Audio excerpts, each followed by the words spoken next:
اس لیے یہ اولاد کی نعمت بہت بڑی نعمت ہے۔ اولاد جب ہو جائے تو ماں باپ کو چاہیے کہ وہ نیکی اختیار کریں۔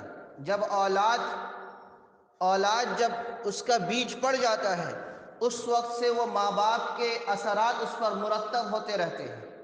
ماں باپ کے عادات، اخلاق، اطوار و کردار اولاد کی طرف منتقل ہوتے رہتے ہیں جین کے ذریعے سے۔ جین ایک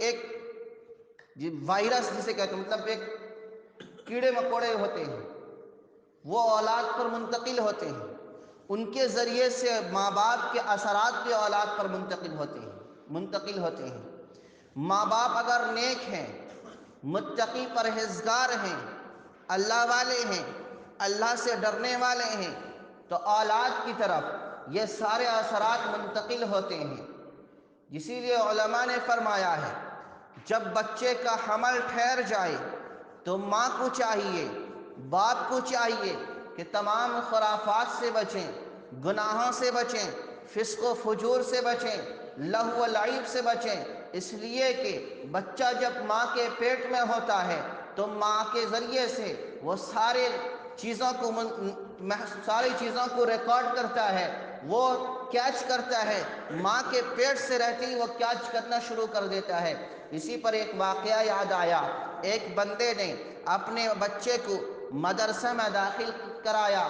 مدرسے میں داخل کرانے کے بعد جب بچے کو مدرسے میں داخل کرا دیا، کچھ دنوں کے بعد جب بچے کا جائزہ لینے گیا باپ، تاکہ یہ پتہ چلے، یہ جانچ کرے کہ میرا بچہ پڑھ کیسا رہا ہے، میرے بچے کی تعلیم کیسی ہو رہی ہے، میرے بچے کی تربیت کیسی ہو رہی ہے۔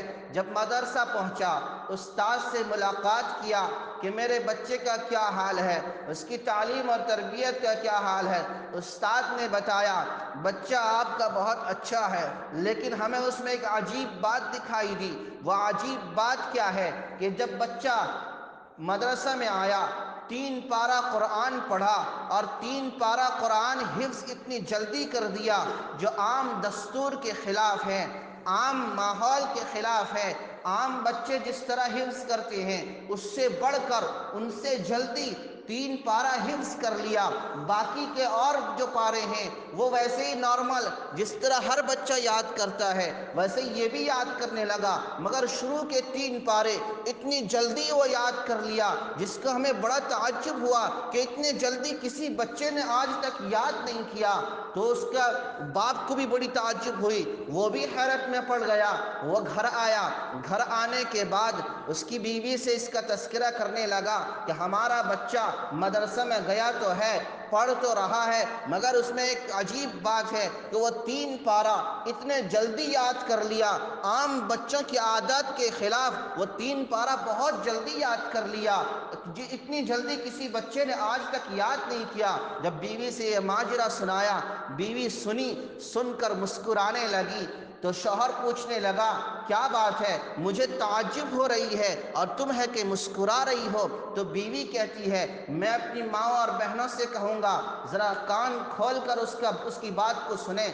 بیوی کہتی ہے کہ میں 3 پارے کی حافظہ ہوں، میں 3 پارہ قرآن حفظ یاد کیا ہوا ہے۔ میں جب بھی بچے کو دودھ پلانے بیٹھتی ہوں، جب بھی بچے کو دودھ پلاتی ہوں تو وہ 3 پارے قرآن بار بار پڑھتی ہوں۔ بچہ دودھ پیتا ہے، میں قرآن پڑھتی رہتی ہوں، جس کی وجہ سے بچہ یہ 3 پارہ قرآن حفظ یاد کر چکا ہے، اس لیے کہ میں 3 پارے کی حافظہ ہوں۔ میں 3 پارہ پڑھتی تھی تو بچہ سن کر یاد کر لیا کرتا تھا۔ میرے دوست بزرگوں، وہ ماں 3 پارہ پڑھ کر بچے کو قرآن یاد کرا دیتی ہے، جس کے نتیجے میں بچہ مدرسہ جاتا ہے تو وہ 3 پارے جلدی یاد کر لیتا ہے۔ آج ہماری مائیں اور بہنیں بچے کو گود میں لیتی ہیں، فلمیں ڈرامے دیکھتی ہیں، بچے کو گود میں لیتی ہیں، گانے سننے لگتی ہیں، بچے کو گود میں